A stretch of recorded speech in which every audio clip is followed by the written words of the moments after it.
Para conversar un tema bien interesante, porque la verdad que después de todos estos años en que, bueno, es curioso los desafíos que te pone la vida, Pato, ¿ah? Porque la verdad es que nunca habría pensado estar en esta situación y menos conversando de estas cosas, y menos asociado a un dogma sanitario como son las famosas vacunas. Pero bueno, independiente de eso, hemos estado en Estados Unidos sincrónicamente por distintas razones. Me acuerdo que Marco de algún momento ahí nos vinculó hace ya 3 años, o un poco más quizás, porque empezamos a notar como que estaba todo raro, de distintas miradas. ¿Ah? Yo creo que la gente, igual que nos sigue y nos converse, que nos ve y que nos manda mensajes, gracias, gracias, se escucha bien, súper, muchas gracias. Entonces, todos tenían algunas distintas experiencias que estaban ocurriendo durante el principio de lo que denominaron como pandemia la OMS y después, a continuación de eso, la bala de plata que supuestamente venía a solucionar todo de un solo shot. O en este caso, 2 shots, 3 shots, 4 shots y hasta 6 shots en algunas partes. Y siempre sonó extraño todo este proceso, pero bueno, ahí tuvimos harto estrés. Me acuerdo que a veces conversábamos de que estábamos un poco ya agotados de esta cuestión, porque igual cansa dándole vuelta todos los días, porque igual la cabeza funciona full, pues, Pato. Uno está ahí diciendo, pero ¿por qué? ¿Y cuál es el sentido? Y de acuerdo a lo que uno estudia, ve o ha conocido, y a mí me toca por el lado del cáncer, por supuesto, hay cosas que nosotros nunca habríamos practicado en un ensayo clínico en cáncer, digamos, jamás. O sea, no habríamos sometido a ningún paciente a ningún proceso, ni siquiera cercano a lo que fue aprobar de emergencia una indicación como esta, mal llamada vacuna, que ya sabemos perfectamente que es mal llamada vacuna, como una terapia experimental a mujeres embarazadas, en niños de 6 meses, personas con cáncer, personas inmunodeprimidas, etcétera, etcétera, etcétera, sin ninguna razón científica aparente.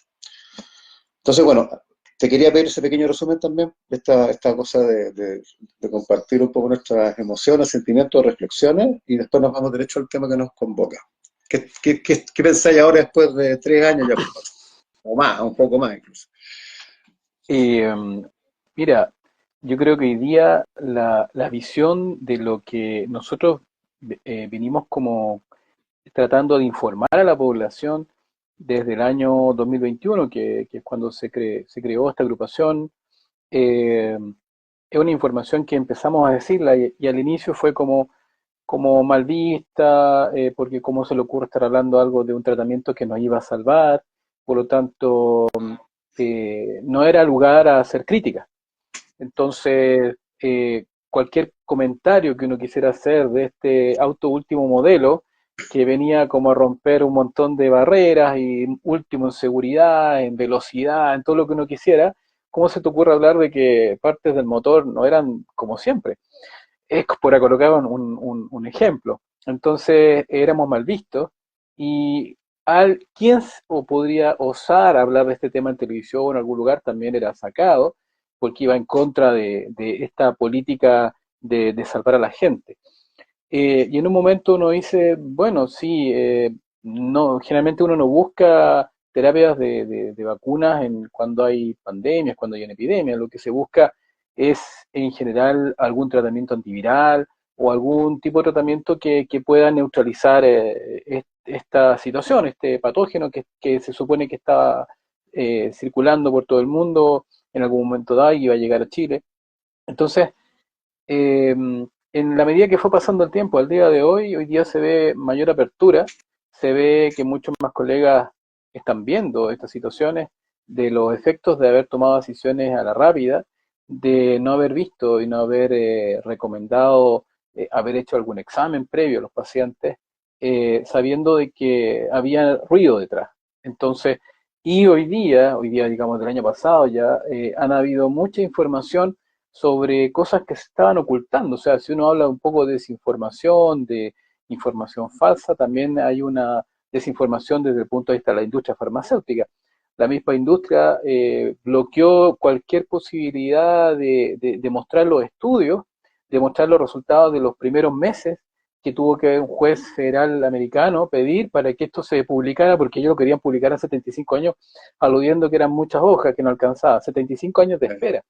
Y este juez le dijo, no, usted tiene que presentármelo gradualmente, por último, todos los meses de aquí a un año. Y en la medida que empezaron a presentar, nos dimos cuenta de que en los primeros estudios ya habían más de 1.500 muertos después de aplicar en los primeros 3 meses esta inoculación.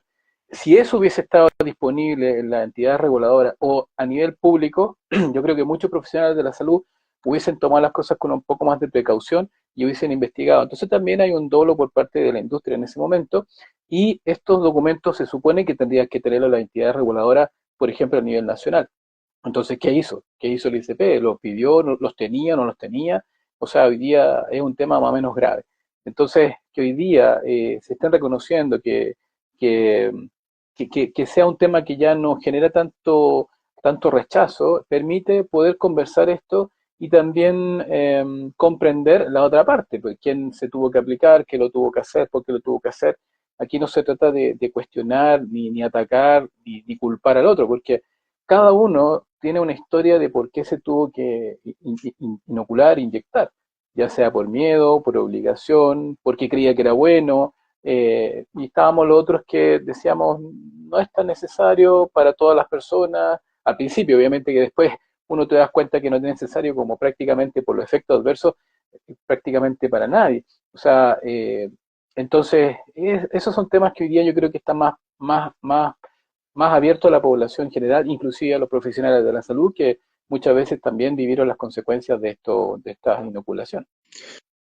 Bueno, claro, de todas maneras, yo creo que considerando que además se vivió un proceso represivo bastante importante, porque esto vino de la mano de un manejo político, eh, digamos, poco convencional para una época moderna como la que estamos viviendo, en donde te encerraron, te metieron en cuarentena, usaron una serie de herramientas como protección, estas mascarillas y otras cosas más, en imágenes que fueron el anecdotario del CODIM, o sea, el anecdotario del COVID, y, eh, y que claro, y con el tiempo uno después ahora mirándola dice, oye, realmente estábamos como haciendo el ridículo, y a nivel mundial estábamos como haciendo el ridículo.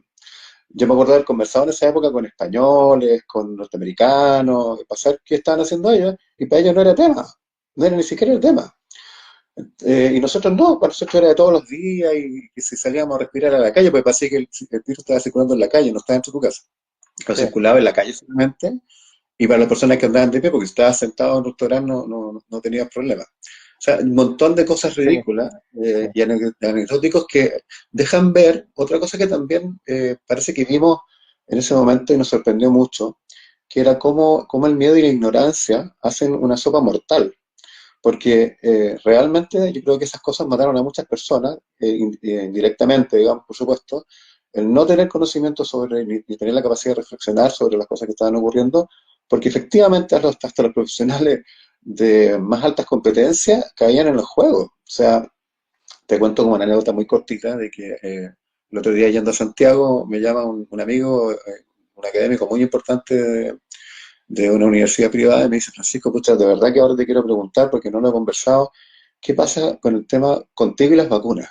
Porque aquí, que todos te conocen, entienden tu trabajo y saben lo serio que eres y todo lo demás, no, te hablan de Vidangosi y la antivacuna, y yo la verdad que no entiendo por qué, y te quería preguntar, ya derechamente me dijo, después de 2 o 3 años de estar con ganas de preguntarte, porque ya todos sabemos, obviamente, yo estoy en este mundo de la oncología o del cáncer y todos saben, digamos.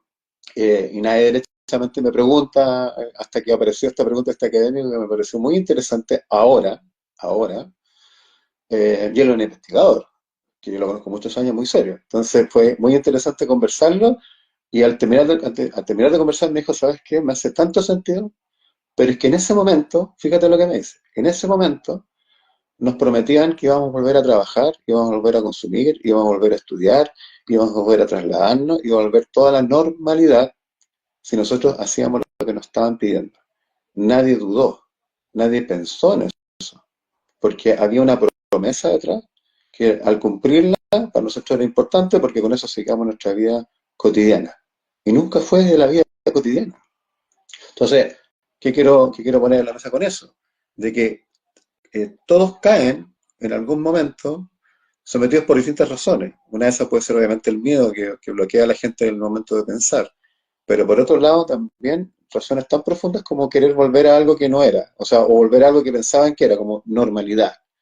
que tú me acuerdo que Mañalich en un momento al principio de la pandemia, ¿te acuerdas que él decía la nueva normalidad y casi lo colgaron por eso? Que el virus se pone bueno y también casi lo colgaron por eso. Y fue la única etapa de este proceso en donde parecía que había honestidad en las palabras. Después eso como que todo se puso medio trucho. Sí. Bueno, ¿sí o Hubo no? otra parte también del inicio. Fue cuando el mismo ministro dijo, propuso un carné para las personas que habían tenido COVID. No sé Claro, si tú recuerdas. Y era exacto. porque él habló desde la medicina, desde la inmunología, desde una persona que se infectó, por lo tanto ya tiene Tiene tu anticuerpo y tiene cuerpo. defensa. Claro, ¿Y qué exacto. dijeron desde el punto de vista político? No, porque eso discrimina a la gente. ¿Cómo puede haber alguien que tenga el carnet y otro que no tenga el carnet? Fíjate después qué pasó. Se hizo los pases de Lo movilidad. mismo. ¿Y acaso uno Exacto. dice, ¿y eso no discriminó? O sea, estaba todo hecho para de alguna forma obligarte, o sea, primero no reconocer la inmunidad natural Claro, y lo otro obligarte a tener que ponerte algo que se había comprado y que habían 88 millones de dosis, por lo tanto, ¿cómo se te ocurre decir que no? Pues, o sea, no sabemos cuántas dosis más están compradas y por algo siguen las campañas a pesar de toda la información que existe hasta el día de hoy. Está hablando desde el punto de vista de Chile, hay otros países que ya han devuelto las inoculaciones estas, otras se les han vencido porque no las están usando y le da lo exacto. mismo los contratos, pero en Chile se compraron y se sabe, el presidente Piñera compró más de 88 millones de dosis.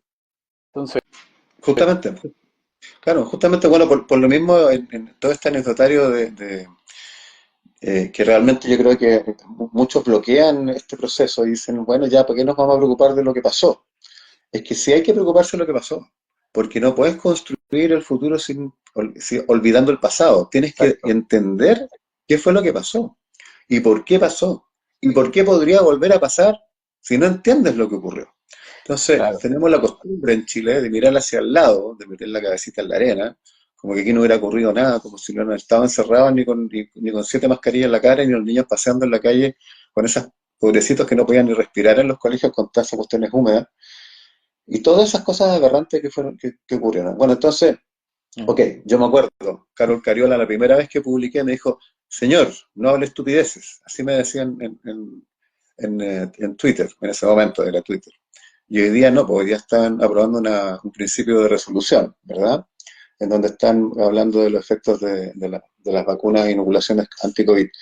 Entonces, bueno, haciendo esta primera, esta como primera catarsis de recordar un poco todo este proceso, porque igual ha sido difícil para los dos y para cualquiera que ha querido enfrentarse digamos que al establishment, ¿cierto? De todas estas cosas que nos dice que tenemos que hacer y uno dice, oye, ¿y por qué lo tengo que hacer? Déjame pensarlo un poquito. Y eso no se puede. Usted tiene que responder a lo que le estamos diciendo porque lo hace por los demás. Lo hace por su familia, lo hace por sí, su comunidad. Es un juego sucio. sí, sí. Se jugó mucho con las palabras, se usó mucho el marketing para la venta y con discursos que iban a la parte emocional. O sea, porque y esto no solamente en nuestro país, en muchos países invitaban cerveza, McDonald's, o sea, se buscaban incentivos para que la gente se fuera a inocular. Entonces uno decía, ¿cuándo en las campañas de inoculación la gente haya tenido que prácticamente pagarle a la gente para que se pinchen? O sea, se supone que hay una enfermedad que es mortal, una enfermedad, no sé, porque puede afectar a mucha gente, la gente sola va a administrarse ese tipo de procedimientos, pero que tengan que incentivar para hacer algo o que tengan que obligar acá en Chile cuando se obligó y según el ministerio fue voluntario, pero ellos mismos saben que se utilizaron medidas coercitivas para la gente que no pudieron ir a sus trabajos, que no se podían mover entre un lugar a otro, los permisos para ir a comprar. Entonces, todo eso la gente no lo tiene que olvidar porque si en algún momento dado todos estuvimos de acuerdo, aquí ustedes saben y cada vez está casi 100% comprobado que el tema de este bicho nació como un arma biológica que se escapó de un laboratorio chino y que está como manejado por temas también americanos, norteamericanos principalmente. Entonces, ¿por qué? Porque se hace mucha ganancia de función pensando en estas armas biológicas y hoy día estábamos a puertas de que también otro bicho que lo están manipulando genéticamente salta a la especie humana y digan, ve, les dijimos que venía la próxima pandemia y de nuevo cuarentena, encierro, test diagnóstico de dudosa procedencia, de dudoso especificidad o sensibilidad, qué sé yo, y finalmente, si no aprendemos de esto, como tú dijiste, nos van a, ¿cómo se llama? Convencer fácilmente, o sea, con el puro miedo. Hoy día tendríamos que ser capaces de decir, a ver, ¿qué es lo que se va? ¿Y pues de dónde salió esto? ¿Cómo es posible que un bicho salte tan rápido si hemos estado expuestos en centenares de años y se sabe que la zoonosis es de una forma u otra? Nosotros tuvimos en la presentación AP5, la doctora Acevedo explicó cómo era este tema de la zoonosis y que todavía nunca se siguió encontrando cuál era el vector de este bicho, se supone, en Wuhan, en ese mercado. O sea, nunca más nadie lo estudió. Y así estuvieron incorporadas estas grandes revistas diciendo que no, ¿cómo se te ocurre estar diciendo que esto es de laboratorio, esto es netamente un tema natural? Se retractaron de las revistas también esos artículos y después en el Congreso de Estados Unidos, en base a la investigación, se supo que grandes funcionarios que la llevaban a nivel internacional y de América y en Estados Unidos estaban diciendo una cosa que finalmente comprobaron que habían mentido. Entonces, habían mentido, habían ocultado, habían desinformado. O sea, todo lo que hoy día la OMS no quiere que se haga, lo hicieron ellos. ¿Y para qué? Para fomentar este tema y esconder que esto es una arma biológica que se escapó y así se sigue haciendo hasta el día de hoy. O sea, la posibilidad de hacer estos estudios de modificar estos bichos y ponerle una cosa que no le corresponde para que sean patógenos, pensando que yo así puedo después formular la vacuna para que en un futuro, si es que me llego a enfrentar con ese bicho, yo ya tengo la vacuna. Eso es un juego tan peligroso para nosotros como raza humana, o sea, ni siquiera como Chile, como a nivel mundial. Eso debería estar prohibido desde ya, por todo lo que hemos sabido. Entonces, jugar con eso y hoy día, frente a una nueva situación, y que puede ser real, o sea, si esto llega a hacerse así como jugar con estos elementos y lograr que este sea tan patógeno entre humano y humano, una cosa pero gravísima, y que eso sí tendría que estar, como te decía, eliminado a nivel mundial. O sea, Chile tendría que haber firmado algún tipo de acuerdo y eso no lo están contando. Ese es otro tema también. Sí, claro, yo creo que hay varios eslabones sueltos. Ni siquiera hemos conversado tampoco durante los procesos de los protocolos COVID que se utilizaron con los pacientes que llegaban con problemas respiratorios y los resultados que se están investigando en Europa respecto de esos protocolos que se tomaron con esos pacientes que significaron la muerte de la mitad de los pacientes, no por COVID, Eh, sino por exacto. el mismo protocolo de tratamiento que se usaba en Chile. Recuerda que tenemos más de alguna amiga enfermera que por ahí nos contaba cómo ellas mismas se saltaron esos protocolos porque los llamaron los protocolos de la muerte. Entonces no querían Sí, aplicarle esa, ¿te acuerdas, o no? Y la sí, no. manipulación, y la intubación y la sedación, y un montón de cosas más que no están ahí latentes, en algún momento habrá que investigar. Claro, lo que pasa es que ahí existe un protocolo que te lo entrega un superior, ¿ya? Y el médico que está a cargo, que te entrega los protocolos de acuerdo a una enfermedad respiratoria, bueno, dice, bueno, yo no he tenido tiempo para estudiar esto, supongo que el que está haciendo la guía es un buen protocolo. Ahora, ahí como tú viste, muchos se dieron cuenta a nivel internacional de que la cosa no iba por ese lado y tuvieron que hacer autopsias así como no reconocidas, escondidas, porque estaban prohibidas, y darse cuenta que era una enfermedad inflamatoria. O sea, con eso ayudó mucho al tipo de tratamiento. Entonces, efectivamente, ahí hay un tema también que yo sigo 100% de los protocolos, y hay algunos que se dan cuenta que los protocolos no están sirviendo. Y ahí es cuando el médico o el científico tiene la capacidad de decir, no, yo no voy a seguir este protocolo porque estoy viendo que no está dando resultados, tengo que innovar, y en ese innovar también corre riesgo, pero tiene la posibilidad de hacer algo distinto. Bueno, yo creo que ahí eso fue, en algunos casos se fueron tomando, pero en otros no, porque ahí también hay un tema legal, porque si te iba mal en eso, obviamente que La la tu gente te podía responsable, claro. acusar, te iba a ser responsable, entonces se amparaba mucho más en el protocolo, creo yo, que en lo que estaban viendo por fuera y que otros médicos a nivel internacional estaban tratando. Bueno, en eso, claro, en eso tenemos que recordar además algunas herramientas que teníamos como tecnologías sanitarias que fueron ridiculizadas, como la ivermectina, entre otras, y se reconoce hoy día mismo, o sea, ya hace más de 2 años que se está reconociendo el gran uso que ha tenido, incluso ahora en cáncer se está mostrando información sólida, robusta con respecto al uso de este tipo de productos, tan antiguo, Mm. que ha tenido tan buenos resultados. Entonces, bueno, todo de alguna manera, y lo sabemos porque las redes sociales así nos permitieron ver, estaba encaminada a una sola opinión, a una sola decisión, y esa decisión tenía que ver con una terapia de distintas plataformas, pero la principal es la que tenía RNA mensajero sintético modificado, como dice Karina, y Ujú. que se convirtió en una terapia, que obviamente la única forma de entregarla, porque si yo le digo a alguien, Patricio, para salir de este problema, ¿te gustaría que te pasara una terapia experimental de RNA mensajero sintético y modificado para ti y para tus hijos? Me habrías dicho, ¿qué? ¿Tú estás loco? Ni se te ocurre Claro. acercarte a mí.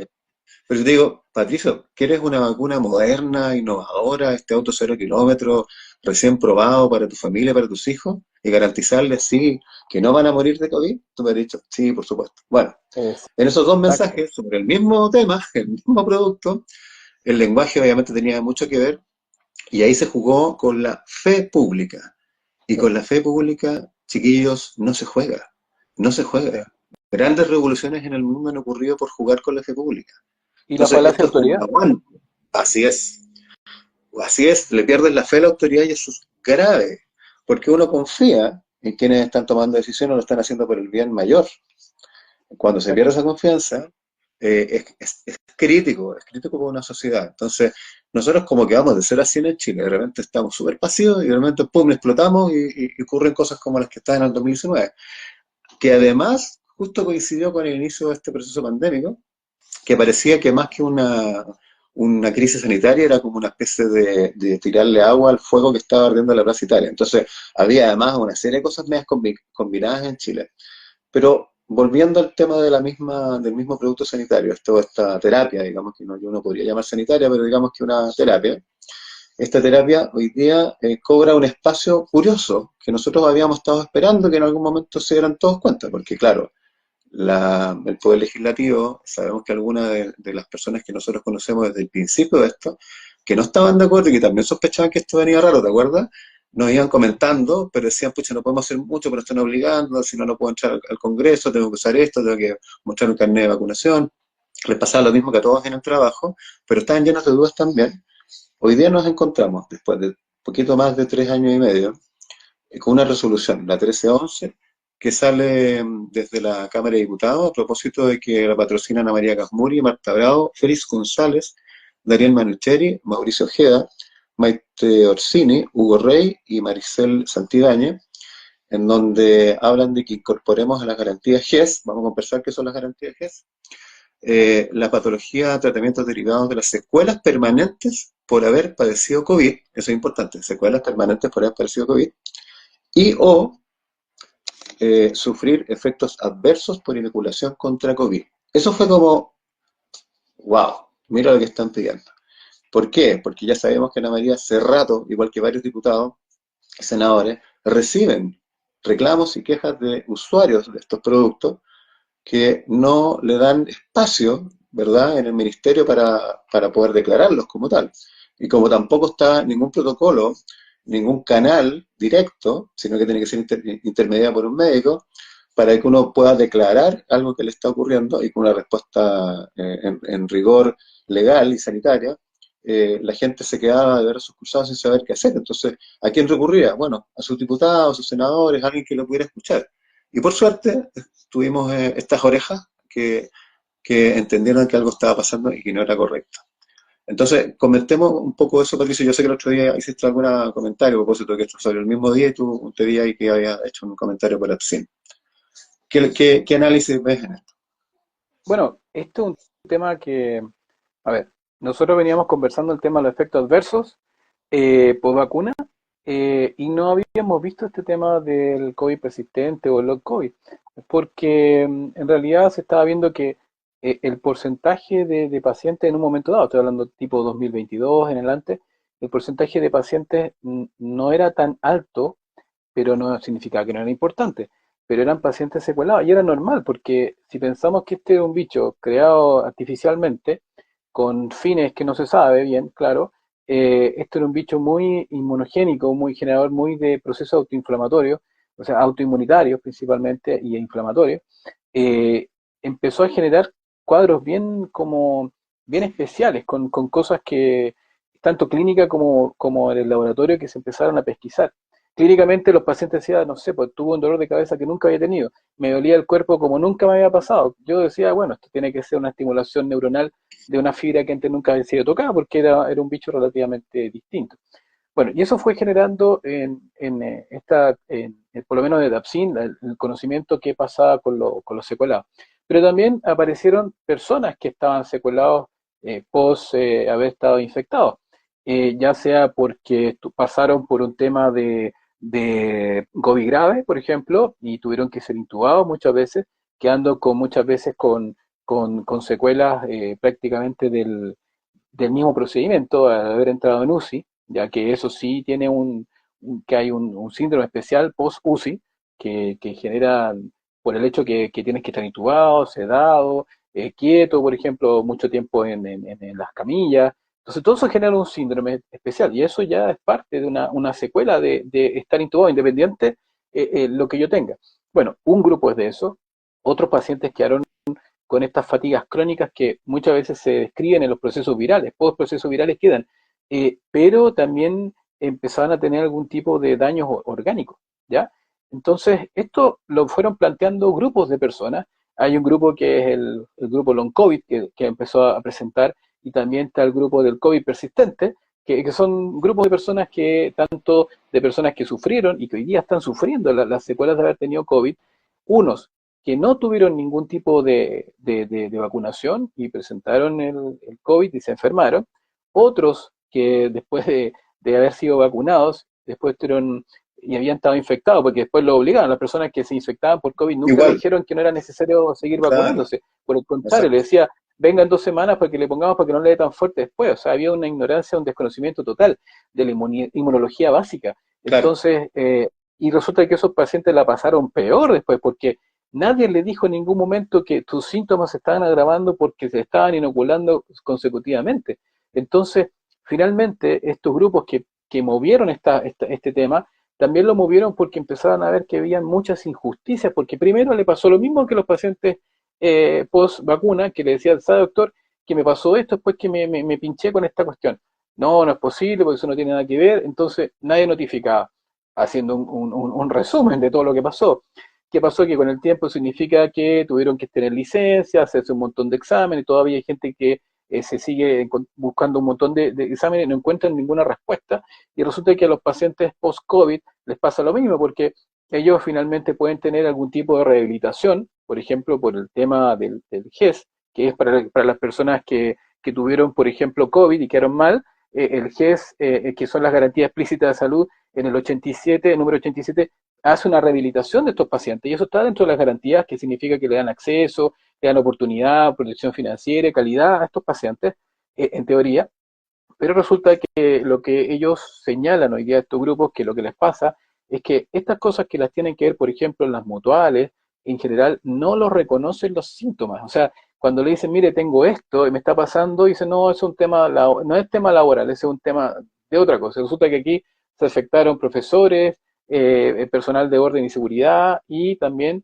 personal de salud, que fueron los que estaban en primera línea. Entonces, y hoy día no están siendo reconocidos y finalmente estas personas no están reconociéndose su nivel de discapacidad, las licencias no se la están pagando, entonces ese es un tema no menor porque son personas que hasta el día de hoy siguen sufriendo los estragos, así como las personas post vacunas que siguen teniendo estragos pero que ni siquiera son vistos, o sea, no alcanzaron a llegar a ese nivel. Entonces, que entre este proyecto de ley donde forma prácticamente unánime, porque no hubo nadie en contra, hubo algunas abstenciones, esto se está mostrando que ya el grupo legislativo lo ve de alguna forma. Y lo mismo pasó la vez anterior cuando se votó por otro proyecto de resolución, pedirle al presidente que lo incorporara dentro de la canasta anual en salud, también a los pacientes, pero principalmente post vacunados. Y eso también una votación masiva de los diputados que estaban a favor. Entonces, eso es por lo menos lo positivo de todo esto, que hay una visibilización de los daños. Yo creo que todos los diputados conocen a alguien secuelado de una u otra forma, pero lo que hoy día hay que ver es reconocerlos y también hay que darles soluciones, y soluciones para todas las personas. Ahora, lo ideal que esta garantía las da el Estado, que al final es plata a nosotros. Lo ideal sería que esta garantía las pagara quienes son los responsables, no necesariamente nosotros mismos. Claro, bueno, ese es un tema muy interesante porque mira, te voy a leer lo que dice el proyecto de resolución, porque recordemos que esto es un proyecto de resolución que nace de la Cámara de Diputados, que la firma la gran mayoría, se tienen algunos poquitos, como dices tú, y patrocinado por estos 10 diputados que recién mencioné. Y el proyecto de resolución dice lo siguiente: la Cámara de Diputados y Diputadas solicita a su excelencia el presidente de la República, don Gabriel Boric Font, pueda instruir la revisión por parte del Ministerio de Salud de las garantías 87 establecidas como parte de la cobertura GES, ampliándose a las secuelas permanentes de quienes padecieron COVID en Chile y a quienes han sufrido efectos adversos producto de la vacunación COVID. Entonces, podríamos hablar de rehabilitación en la medida que uno entiende, obviamente, que hubo una causa-efecto y por lo tanto la rehabilitación es viable, factible. Bien, ahí partimos. Después estamos hablando de las secuelas permanentes. ¿Cómo definimos secuelas permanentes y cómo las vinculamos al COVID? Esa sería una pregunta. La otra, ¿cómo vamos a entender cuál es el efecto de la vacunación? ¿Cómo vamos a hacer un protocolo que diga, ya, esto que a usted te está pasando, que por ejemplo, yo la embarré, que ha aparecido tanto en estas cosas? ¿Cómo vamos a vincular esa patología o cómo vamos a vincular cualquier otra de las que hemos visto desde el punto de vista de la calidad de vida de las personas? Por ejemplo, hoy día, a propósito de esta como inmunodepresión que tenemos, que nos enfermamos a repetición, cosa que no nos pasaba antes, que entramos en un resfriado que dura largo. ¿Cómo vamos a definir qué es lo de definir quién va a tener a cargo esto? Aquí hablan de que tienen que ser profesionales de la salud que hayan tenido experiencia COVID. Que muchos de ellos ya han dejado de trabajar, incluso en las plataformas de la salud pública, fueron despedidos hace como 6 meses, 7 meses atrás. Entonces, bueno, ¿quién se va a hacer cargo de eso? Normalmente tienen que haber comisiones, ¿ah? Hay comisiones expertas que evalúan estas cosas y levantan un protocolo y se lo mandan a los médicos, le ponen un código y con eso empiezan a tratar de identificar los casos. Pero ¿cuál va a ser el criterio? ¿Y cómo va a ser ese criterio aplicado? Y a continuación de eso, ¿cuáles van a ser las coberturas? Bueno, un proyecto de Sí, resolución es una propuesta nomás, sí, porque la verdad que igual el presidente de la República podría decir, ya ahí, no, no, gracias, yo con lo que tenemos sí, estamos bien. Así, eso podría decir, no tiene ninguna sí. obligación de aceptarlo. Si lo interesante aquí ¿Recuerda, está, recuerda el efecto adverso que tuvo el presidente después de una de las sí, dosis? Sí, sí me acuerdo, que estuvo como 4 días fuera se tuvo que quedar en la casa. Y yo siempre se preguntó por transparencia, y no se realizó en ESADI de ese no, evento. Ese es otro tema. no, incluso él tampoco quiso, porque se preguntó también por transparencia del estado vacunal del presidente y tampoco se quiso, o sea, se respondió con que eso era información privilegiada y por lo tanto se protegía bajo Exacto. la ley esta, ¿cierto?, de información sensible, porque la Confidencial, claro, información de un sensible. paciente, qué sé yo, claro. Entonces, nunca se dijo tampoco si acaso realmente estaba o no pinchado con estas cosas.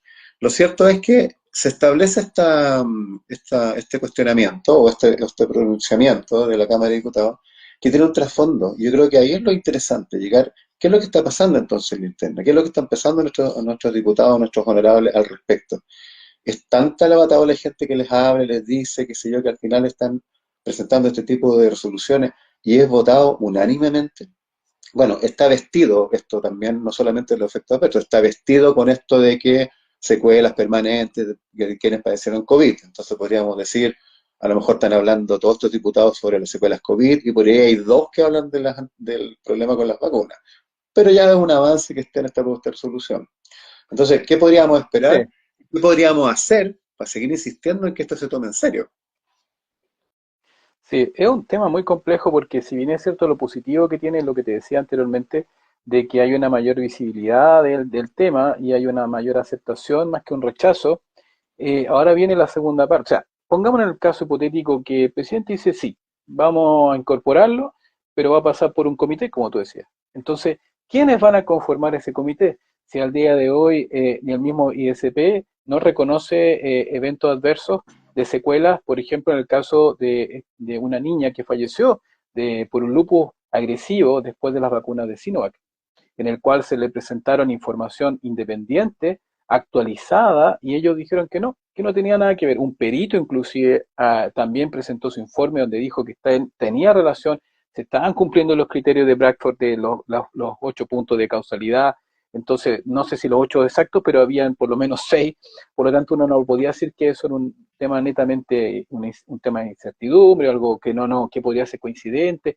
Entonces, si el mismo ILSP, el mismo MinSal, a pesar de las cartas que nosotros enviamos, diciendo no vacunen a los niños porque no son grupo de riesgo, no lo necesitan, no son reservorios, todo lo que dijo la Sociedad Chilena de Pediatría, nosotros poníamos el argumento, en la última carta a la ministra le pusimos 110 citas, y yo me acuerdo que cuando pediatría, la Asociación Chilena de Pediatría presentó como su escrito, diciendo que sí apoyaba este tema, puso como 4 citas, y las 4 citas, 2 eran de médicos que trabajaban en la industria. O sea, así de sesgado el tema. Entonces, hoy día, ¿quiénes van a integrar esa comisión? Si hoy día, lamentablemente, las comisiones tendrían que tener inmunólogos, no infectólogos, partiendo Claro, de esa. Porque los claro. infectólogos, lamentablemente, puede que algunos sepan más que otros, no saben muy bien cómo funciona esto, no saben el tema del daño, y cuando se lo explican, no lo ven, no lo quieren ver tampoco, porque ellos están como en una parada de matar a este bicho, de la matada de controlarlo de alguna forma, pero se le olvida que existe una rama más básica que es la inmunología. Yo sé que pueden haber algunos que sí lo manejan, pero yo diría, si todos los infectólogos hubiesen manejado el tema de la inmunología, al menos habrían salido a decir que no es necesario vacunar a los pacientes que tuvieron al menos COVID grave, al menos COVID grave. O sea, no volverlo a inocular. Digo, al menos, ya, porque tendría que haber sido todos, porque finalmente la enfermedad, aunque sea el Omicron, que era el que más infeccioso, que dejó a toda la población inmunizada, ya prevenía contra la enfermedad grave y mortal, y lo estaban mostrando en las publicaciones independientes, pero nadie dijo nada. O sea, todos se quedaron callados. Y eso que permitía que la gente siguiera en miedo, porque es que ahora sí me puede dar, porque como no me dio fuerte, ahora capaz que sí, con la nueva variante, que cada vez es peor que la otra, ninguno salió a hablar tampoco de eso. Entonces, ¿quiénes van a conformar estos comités? Y en base a eso, ¿cuáles son los criterios? Si lo vamos a los criterios de repente ingleses, al final si te dicen, mira, te vamos a pagar 200.000 libras por los efectos adversos, y hay, no sé, Si va por a ser 100.000 personas para la dañadas, casa, claro. eh, Sí, claro. te van a decir, usted no cumple los criterios, que ya, y al final le van a pagar a 100. Y ahí se va a repartir el dinero. Resulta que toda la otra gente también tuvo eventos adversos.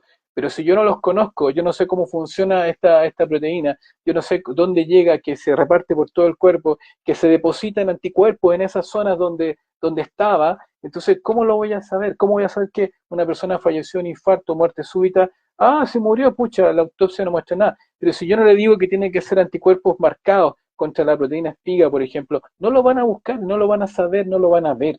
Por lo tanto, esas personas van a morir por, no sé, quizá tenía problemas de droga, no se alimentaba bien, le dio un golpe de calor, o sea, todas las cosas que hoy día pueden ser, menos el tema de la vacunación. Entonces, ¿cuáles van a ser los criterios si tú no los sabes, si tú no los conoces?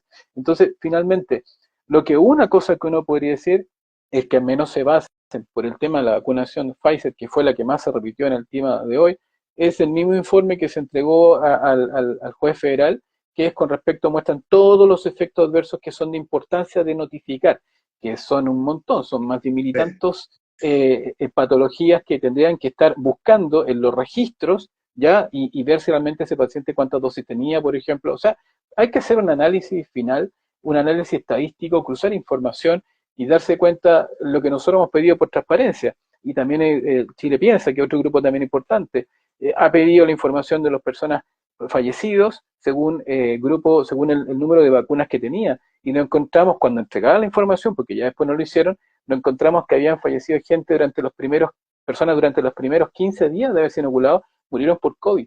Pero esas personas para el ISP eran personas que lamentablemente la vacuna no fue efectiva porque estaban en un periodo, una ventana, pero no los vieron como SAVI. Y eso estamos hablando más de 900 personas que fallecieron en ese nivel. O sea, hay muchos datos ¿cómo los podemos ordenar hoy día? O sea, hoy día tendría que haber una investigación para analizar todo esto, sacar la casuística, hacer un cruce de información, que esa información está. Pero hoy día tan así que no hay gente suficiente para entregar la información que se está pidiendo. Entonces, si tenemos esos antecedentes, va a ser complejo, no imposible, yo creo que es complejo, se puede hacer, poder formar finalmente un grupo de peritos que tendrían que ser gente independiente también, que pudieran entregar esta información para contrastarla, porque es mucha la gente que vio alterada su salud después de la inoculación. Absolutamente. Absolutamente. Bueno, es que yo recuerdo también, y que esto fue en marzo, si mal no recuerdo, cuando el Ministerio, a través del Departamento de Estadística, declara reconversión de algunos de los certificados de defunción de las personas que eran indicadas como muerte por COVID, y resulta que 3.500, 3.600 no habían muerto por COVID. Entonces, hubo un cálculo nuevo para efectos estadísticos epidemiológicos, de las muertes durante el 2020, que disminuyó en 3.600, si mal no recuerdo, las cifras de muertos por COVID, porque en realidad habían muerto por otras razones, cáncer, problemas cerebrovasculares, o en el caso del ataque del corazón, y están en esa lista, y habían sido incluidos como COVID, y nunca fueron COVID. Ahora, para el 2021 viene una nueva actualización, también con respecto a las cifras, porque tú te acuerdas, Patricia, de que a razón de la tasa de mortalidad COVID del año 2020, el 2021 se disparó, y el 2021 en febrero llegan estas terapias, y que era notable la diferencia. O sea, no era que tuviéramos además, bueno, me acuerdo del primer periodo del 2020, uno decía en la televisión se está muriendo todo el mundo, o sea, está muriendo en las calles las personas. Hay camiones con refrigeradores adentro llenos de bolsas de muertos. Entonces, ocurrían ese tipo de cosas en el fenómeno comunicacional y parecía que estábamos en plena guerra. Y el 2021 parece que todo se acabó y sin embargo las cifras estaban por los cielos, y usando cuarentenas, encierro, triples mascarillas y todos los productos que están inventados para esto. Y sin embargo las muertes se dispararon por los cielos. Que hasta el día de hoy siguen habiendo excesos de mortalidad en Chile, como uno de los países que lamentablemente lidera los excesos de mortalidad en el mundo, y nadie te da explicaciones por eso. Si en algo se mide la calidad del trabajo en el área de la salud de los países, las cifras son relacionadas con el tema de la mortalidad. Y los excesos de mortalidad es grave en cualquier país en vías de desarrollo o desarrollado, porque se supone que tú ya tenés más o menos controlado este tema. Tú sabes más o menos el crecimiento de la población y de acuerdo a eso, cuántas personas deberían morir al año por distintas razones, sobre todo por el envejecimiento de la población, por ejemplo. Y nuestra tasa era el cero, yo me acuerdo que hablábamos de 109.000 personas al año, que llegamos a 136.000 en 2021, 137.000 en 2021, era una locura. Y no era por COVID, y no era por tasas de COVID. Entonces, uno dice, bueno, ¿por qué entonces hoy día están planteando esto desde la siguiente mirada? Te voy a seguir leyendo la resolución porque hay una parte súper interesante de lo que tú dijiste. Dice, a su vez, dice el documento, solicitamos a su excelencia se avance en políticas públicas que permitan que el sistema de salud de nuestro país contemple abrir unidades de COVID persistentes, imagínate, unidades de COVID persistentes, especializadas, transdisciplinarias e integrales con profesionales de la salud con experiencia en la materia. Investigar y reconocer casos como una enfermedad profesional, por eso lo que tú decías, en especial respecto de profesionales de la salud con COVID, claro que fueron los que estuvieron más enfrentados supuestamente esto en la primera línea, COVID persistente, mantener actualizado un catastro nacional, miren qué interesante esto, un catastro nacional de casos y apoyo prioritario a pacientes con sintomatología producto del COVID y producto de la vacunación. Eso es un punto muy interesante, muy importante, porque si se abre ese catastro nacional, que fue lo que Ana María decía, la diputada Gasmuri, decía respecto de, bueno, ¿cómo vamos a saber qué está pasando si no llevamos un control de eso, si no llevamos un registro? Uno pide la información al ministerio y no tiene la información del ministerio. Entonces, para llevar ese catastro, también se requiere la declaración del ESAVI, entre otros elementos, que quizás se crea alguno nuevo, pero que ahora reconozca que si una persona te dice, doctor, después de esto que me puse, me pasa esto otro, no, señores, que eso no es. No, pues, doctor, ahora existe un catastro, usted lo tiene que registrar. A lo menos para catalogarlo como sospechoso. Listo. No sé cómo lo irá a poner al catastro. Eso también es importante porque, como decías tú, es el principio para establecer epidemiológicamente, como una base científica y metodológica, cómo están operando o qué resultados tienen ahora a mediano y largo plazo, porque ya han pasado 3 años desde las primeras pinchazos, entonces la gente ya está teniendo consecuencias ahora a mediano y largo plazo. Ya estamos viendo recién los resultados de la experimentación y con datos que probablemente nadie tiene, porque son datos del mundo real, es lo que está ocurriendo hoy en el día a día. Sí. Bueno, en ese caso, el tema del catastro, ese catastro lo tendría que tener el ISP, porque ellos son los que es encargados de trabajar lo que es la farmacovigilancia. Siempre que se supone que la farmacovigilancia viene cuando ya se está comercializando un producto y ya se entrega a la venta y de ello tengo que seguir viendo qué otro efecto hay en la población global. Ahora, hay que recordar de que hasta el día de hoy se siguen promoviendo estas inoculaciones sin estar en emergencia sanitaria por lo menos un año. y se supone que se autorizaron para emergencia sanitaria. ¿Quién está detrás de esto avalando una vacuna sin registro? Ese es un tema que lo dejo ahí también sobre la mesa. Ahora, el tema de la farmacovigilancia y este catastro, claramente se podría hacer si fueran catastros fáciles de hacer. O sea, es cosa de recordar que al principio, primero está el filtro de los colegas y de los profesionales de la salud, que negaban un poco los síntomas y como nadie le había dicho cuáles podían ser, le decían, no, eso no tiene nada que ver, que habían cosas desconocidas, pero desconocidas en qué sentido, de que no eran transparentadas desde el organismo que tenían que haberlo hecho, como el ISP, como el Ministerio de Salud. A nivel internacional sí sabían de todos los efectos adversos que se estaban generando, pero no se vio, por lo tanto, primer filtro decían no corresponde. Segundo ya, ok, el médico decía, oh, esto sí, puede ser por la vacuna, porque, bueno, usted me está diciendo que fue después de y empezó con esta cosa, así que yo lo tengo que registrar. ¿Cómo lo hago? Ya, voy al ISP, la página no está, hay que llenar un formulario, hay que mandar un correo.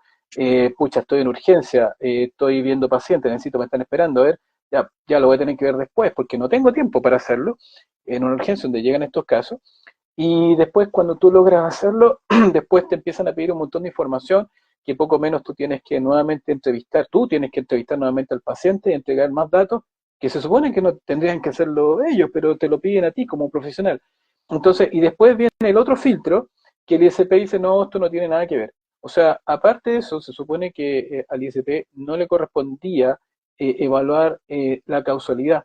Se supone que ellos tenían que recopilar los datos y mandarlo a una institución exterior, que era la que analizaba y decía si era plausible o no. Ahora, sí se hizo para que el ISP decía, bueno, se tenía que juntar un grupo de expertos, qué sé yo, decir, la verdad es que no corresponde, por lo tanto no pasa. Entonces, si vemos que hay un montón de muertos y cuando tú ves los reportes no hay ni un muerto, no hay ni un muerto por SAVI, sabiendo un poco la casuística, también los registros van a estar subestimados. O sea, tú no vas a tener los valores reales. Por eso que finalmente si tú hoy día hicieras una encuesta pública, si saliera en un matinal, por ejemplo, donde dan un formulario, una encuesta, ¿cuántas personas vieron afectada su salud después de haberse uno, dos, tres, cuatro, cinco pinchazos? Probablemente yo te diría así, abuelo pájaro, un 40% de la población no quedó bien después. Y si eso le sumamos que se tuvieron que infectar nuevamente después con el bicho, que era normal, que podía pasar, como que se fue agravando sus condiciones, el tema de los cánceres y todo eso, cuántos fallecieron en el camino con cánceres súper rápidos que no alcanzaron a explicarse por qué pasó algo, fuera de lugar, fuera de edad, sin grupos de riesgo, o sea, sin tener familia, nada, y que lo tengan de repente. O sea, esos pacientes no alcanzaron a darse cuenta ni su familia. Entonces, el tema del catastro es un tema difícil, creo yo, si lo confiamos nuevamente a las instituciones que las cuales, como dijimos al principio confiamos. Entonces, ahí hay que trabajarlo bien, quizás te tenga que hacer un catastro en forma independiente, algo en nuestra institución o algo, pero sería como poco confiable, lamentablemente. Mira, yo creo que una de las cosas que probablemente se puede seguir haciendo y que la gente lo ha hecho y lo ha hecho muy bien, creo yo, porque han tenido el valor, la entereza, la inteligencia y la reflexión de acercarse a sus representantes. Hablo con esto de los diputados y senadores, que deben hacer eco de las necesidades de la población, porque hoy, cuando nosotros, por ejemplo, como sociedad civil en el área del cáncer, las cosas que se han logrado de las leyes, los reglamentos, las coberturas de ley de Cartesoto, ley de cáncer, un montón de cosas más, ley sana, todo ha venido desde la sociedad civil, desde las personas. Es decir, los cambios no vienen desde las autoridades, los cambios vienen desde las personas, sobre todo de las personas que están unidas. Y obviamente, como tú comentabas, muchas agrupaciones, así como la tuya y otras tantas, como las que están, las que van, dicen a funar a la ministra de vez en cuando ahí a pararse en la puerta y ponen carteles con sus parientes muertos o dañados por este tipo de terapia. Cosa que en la historia, y yo tengo 60 años, nunca había visto. Jamás. Nunca he visto una cosa así contra un ministro de salud. Jamás.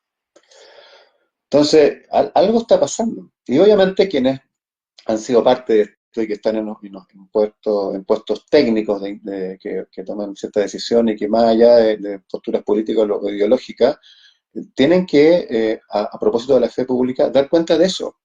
Dar cuenta de eso y decir o parar mira, algo está pasando, tomemos medidas, busquemos herramientas, por último, copiamos herramientas que están hechas en otros países para que la gente pueda denunciar esto abiertamente y a su vez la gente tenga la tranquilidad de que lo puede hacer, de que ante la duda mejor preguntar en salud, ante la duda siempre mejor preguntar, no te puedes quedar con la duda, porque está tu salud de por medio de la de tu familia. Y también, como sociedad civil, acercarse a nuestros representantes e insistir en que ellos tomen carta en el asunto.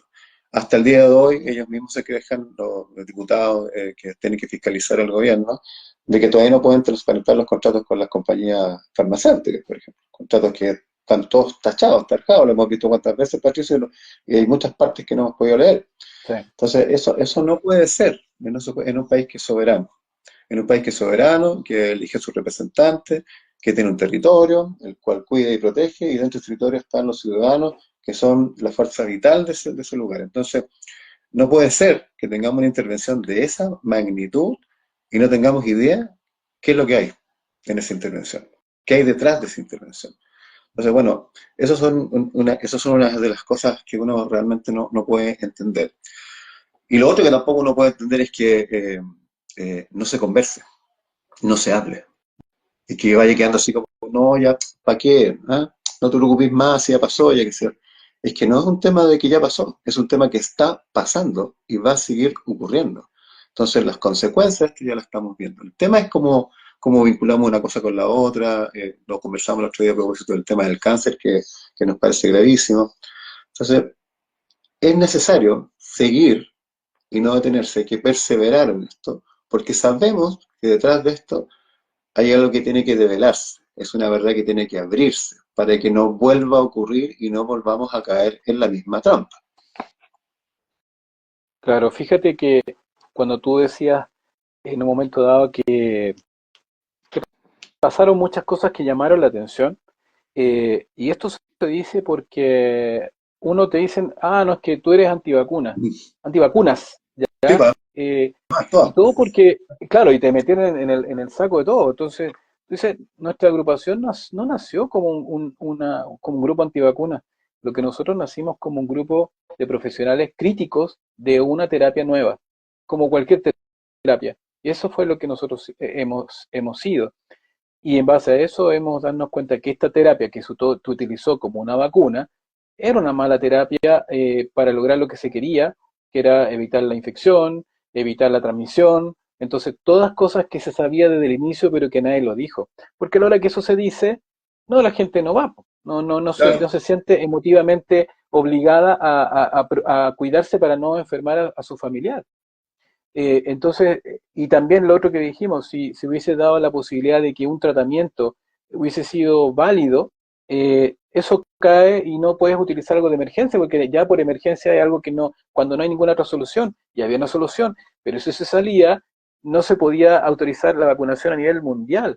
Y tú estabas promoviendo un tratamiento que en forma preventiva evitaba mucha mortalidad. O sea, si nos vemos desde el punto de vista de las personas que hoy día tuvieron COVID, que tuvieron long COVID, si hubiesen tenido la posibilidad de un tratamiento preventivo, ya sea con la ivermectina como tú nombraste, ya esos pacientes por lo menos un 80-90% no hubiesen llegado a presentar esas secuelas, probablemente.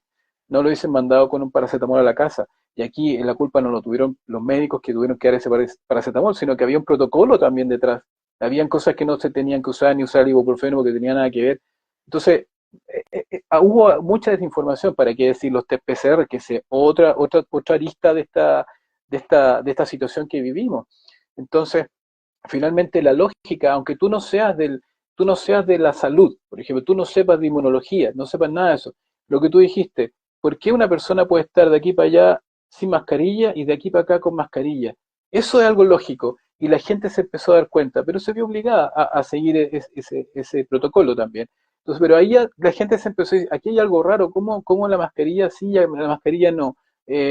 O el pase de movilidad, todos los que están adentro están protegidos, por lo tanto pueden estar y finalmente se enfermaban. O sea, una persona que estaba vacunada o inoculada, finalmente igual se enfermaba, pero como tenía pase en movilidad, podía entrar. O sea, si yo entraba con fiebre, entraba enfermo, total tenía el podía, pase, claro. daba lo mismo. Entonces, en cambio, el que estaba sano, no tenía nada, tenía que quedarse afuera, a la intemperie, qué sé yo, y resulta de que, porque ese era el peligroso, ese era el fuente variante, ese era el que había que perseguir prácticamente. ¿Perseguir para qué? Para vacunar al 100% y no hayan controles. Entonces hoy día, si hubiese sido tan malo el bicho como se pensaba en los siguientes años, no habrían personas vivas hoy día no vacunadas. O sea, estarían todos muertos, ¿o no? Y hoy día yo creo que la Estaríamos, cantidad de bueno, personas, estaríamos todos muertos, estaríamos, claro. sí, estaríamos exactamente. Pero bueno, hubo algunos que efectivamente no podemos desconocer, fallecieron, sí, fallecieron no estando vacunados, pero también hay muchos que fallecieron estando vacunados. Entonces, ¿cuál es el beneficio final? ¿Cuál es el beneficio final de esta terapia que se prometió salvadora con 95% de eficacia y después cien dijeron, por ciento eh, Pato, se le daban o cien por sea, ciento sí, yo me Sería acuerdo del increíble la ISP cifra. cuando dijo Sí, 95% porque fue lo que presentó Pfizer en su momento y después los porcentajes fueron bajando y resulta que, claro, era un efecto relativo, no era el evento absoluto, o sea, si lo veíamos absoluto era como el 1% o menos del 1%, o sea, había que abonar una cantidad gigantesca de personas para que uno se salvara. Pero esas cosas no claro, te lo plantearon al principio y ningún médico, muy pocos médicos lo cuestionaron. Y cuando lo cuestionaron, algunos lo trataron de decir, los pisotearon, otros mejor no dijeron nada porque también hay miedo ahí de que, pucha, soy el bicho raro como todos hemos sido en algún minuto, porque hablar de unas cosas distintas. Entonces, finalmente, la lógica tendría que primar. Y si todo esto que está pasando te está generando un ruido, tenemos que estar preparados para otra situación similar. O sea, cuestionarnos más, preguntar más y lo otro, tratar de mantenernos también en estos grupos que están trabajando, mantenernos unidos, independiente que tengamos pensamientos distintos, formas de actuar diferentes, pero si nos disgregamos va a ser peor la cosa. Tenemos que tener un foco fin, de, por lo menos en el caso de nosotros, de informar a la población, los otros grupos de conversar, ya sea con diputados, otros grupos de alertar a la gente en la calle, siempre con respeto en general por el otro, y con eso tú vas generando una masa crítica que yo creo que hoy día se puede llegar ya a la masa crítica de que nos cuestionemos, de que no acatemos netamente un protocolo, sino que seamos capaces de decir, a ver, momento, ¿por qué eso? ¿Por qué me están diciendo que eso si resulta que este es otro bicho, este tiene otra fisiopatología, ¿no? ¿Por qué me están promoviendo que use este producto si eso no le va a servir? Que seamos capaces de hacer eso.